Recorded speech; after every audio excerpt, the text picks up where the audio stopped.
നമസ്കാരം. സാമ്പത്തിക പ്രതിസന്ധിയിൽ ഉഴരുന്ന സംസ്ഥാന സർക്കാരിനെ കൂടുതൽ പ്രതിരോധത്തിലാക്കിയിരിക്കുകയാണ് CAGയുടെ റിപ്പോർട്ട്. പിണറായി വിജയന്റെയും സംസ്ഥാന സർക്കാരിന്റെയും വാദങ്ങളെല്ലാം തള്ളിക്കൊണ്ടാണ് CAG റിപ്പോർട്ട് പുറത്തു വന്നിരിക്കുന്നത്. കേരള സംസ്ഥാനത്തെ കടക്കെണിയുടെ പാതാള കുഴിയിലേക്ക് തള്ളിയിട്ടിരിക്കുകയാണ് പിണറായി വിജയൻ സർക്കാർ എന്നാണ് CAG റിപ്പോർട്ട് വ്യക്തമാക്കുന്നത്. തങ്ങളുടെ കഴിവുകേറിനെ മറച്ചുവെച്ച് കേന്ദ്ര സർക്കാരിനെ പഴിചാരുകയാണ് ഇപ്പോൾ പിണറായി വിജയനും മന്ത്രിമാരും. കിഫ്ബിയാണ് കേരളത്തിന്റെ സാമ്പത്തിക വ്യവസ്ഥയെ തന്നെ തകർത്ത് കളഞ്ഞത്. കിഫ്ബിയെ ാക്കിക്കൊണ്ടാണ് CAGയുടെ റിപ്പോർട്ട് പുറത്തു വന്നിരിക്കുന്നത്. കിഫ്ബി വഴിയുള്ള കടമെടുപ്പ് സർക്കാരിന്റെ ബാധ്യത കൂട്ടുന്നുവെന്നാണ് റിപ്പോർട്ടിൽ പറയുന്നത്. കിഫ്ബി വായ്പ സർക്കാരിന്റെ ബാധ്യതയല്ലെന്ന വാദം തള്ളിയ റിപ്പോർട്ടാണ് CAG നിയമസഭയിൽ വെച്ചത്. 2021-22 സാമ്പത്തിക വർഷത്തിലെ CAG റിപ്പോർട്ടിലാണ് കിഫ്ബിക്കെതിരെ രൂക്ഷമായ പരാമർശങ്ങളുള്ളത്. കിഫ്ബിക്ക് സ്വന്തമായി വരുമാനമില്ലെന്ന റിപ്പോർട്ടിൽ ചൂണ്ടിക്കാട്ടുന്നുണ്ട്. ബജറ്റ് വഴിയുള്ള വരുമാനത്തിൽ നിന്ന് കിഫ്ബിയുടെ കടം തീർക്കുന്നതിനാൽ സർക്കാരിന് ഒഴിഞ്ഞുമാറാൻ സാധിക്കില്ല. അതായത് ജനങ്ങളുടെ നികുതി പണം തന്നെ എടുത്തിട്ടാണ്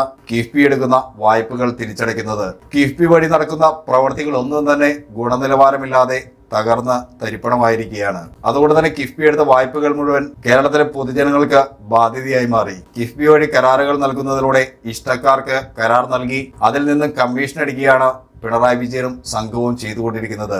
ഈ കമ്മീഷന് വേണ്ടിയും കള്ളപ്പണം വെളുപ്പിക്കാനുമാണ് കിഫ്ബി തന്നെ രൂപീകരിച്ചത്. ഇതുകൂടാതെ പെൻഷൻ കമ്പനിയുടെ 11,206.49 കോടി കുടിശ്ശികയും സർക്കാരിന്റെ അധിക ബാധ്യതയായി. ബജറ്റിന് പുറത്തെ കടം വാങ്ങൽ വെളിപ്പെടുത്താതെ സംസ്ഥാന സർക്കാർ ഉത്തരവാദിത്തങ്ങളിൽ നിന്ന് ഒളിച്ചോടുകയും വെള്ളം ചേർക്കുകയുമാണ് ചെയ്തിരിക്കുന്നത്. സാമ്പത്തിക സ്രോതസ്സിനെ നിയമസഭയുടെ നിയന്ത്രണത്തിന് അതീതമാക്കിയെന്നും CAG റിപ്പോർട്ടിൽ കുറ്റപ്പെടുത്തുന്നുണ്ട്.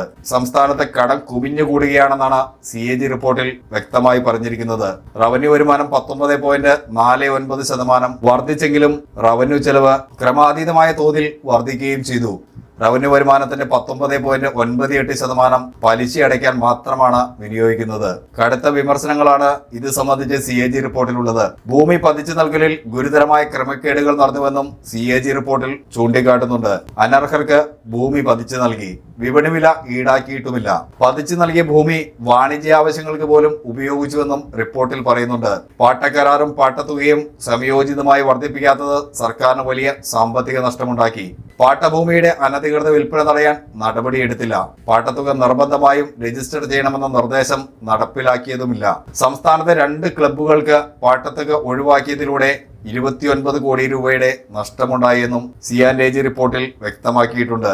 അതേസമയം റിസർവ് ബാങ്ക് ഓഫ് ഇന്ത്യയുടെ റിപ്പോർട്ട് പ്രകാരം കേരളത്തിന് 2024 വരെയുള്ള ആകെ കടബാധ്യത 4.29 ലക്ഷം കോടി രൂപയാണെന്ന് കേന്ദ്ര സർക്കാർ ലോക്സഭയെ അറിയിച്ചിരുന്നു. NK പ്രേമചന്ദ്രൻ MPയുടെ ചോദ്യത്തിന് മറുപടിയായാണ് ഇക്കാര്യം കേന്ദ്രം അറിയിച്ചത്. 2016-ൽ കേരളത്തിന്റെ കടബാധ്യത 1.62 ലക്ഷം കോടിയായിരുന്നെങ്കിൽ 2016-ൽ പിണറായി വിജയൻ അധികാരമേൽക്കുമ്പോൾ കേരളത്തിന്റെ കടബാധ്യത 1.62 ലക്ഷം കോടിയായിരുന്നു. അതിൽ നിന്നാണ് 7 വർഷം കൊണ്ട് 4.29 കോടിയായി ഉയർന്നത്. ഇരട്ടിയിലധികം വർധനയാണ് കടബാധ്യതയിൽ പിണറായി വിജയൻ ഈ 7 വർഷം കൊണ്ട് കേരളത്തിന് സമ്മാനിച്ചിരിക്കുന്നത്. ഭരണഘടനാ അനുച്ഛേദം 293(3) പ്രകാരം എല്ലാ സംസ്ഥാനങ്ങൾക്കും അനുവദനീയമായ കടമെടുപ്പ് പരിധി കേരളത്തിനും നൽകിയിട്ടുണ്ട്. ധനകാര്യ കമ്മീഷൻ ശുപാർശ പ്രകാരമുള്ള കടമെടുപ്പിന് കേരളത്തിനും അവകാശമുണ്ട്. കേരളത്തിന്റെ സാമ്പത്തിക ബാധ്യത കണക്കിലെടുത്ത് കടമെടുപ്പ് പരിധി നിയമവ്യവസ്ഥയ്ക്കപ്പുറം വർദ്ധിപ്പിക്കാൻ കഴിയില്ലെന്നും ധനകാര്യ സഹമന്ത്രി പങ്കജ് ചൗധരി ലോക്സഭയിൽ അറിയിച്ചു. 2023-24 കേരളത്തിന് അനുവദനീയമായ കടമെടുപ്പ് പരിധി 32,442 കോടി രൂപയാണ്.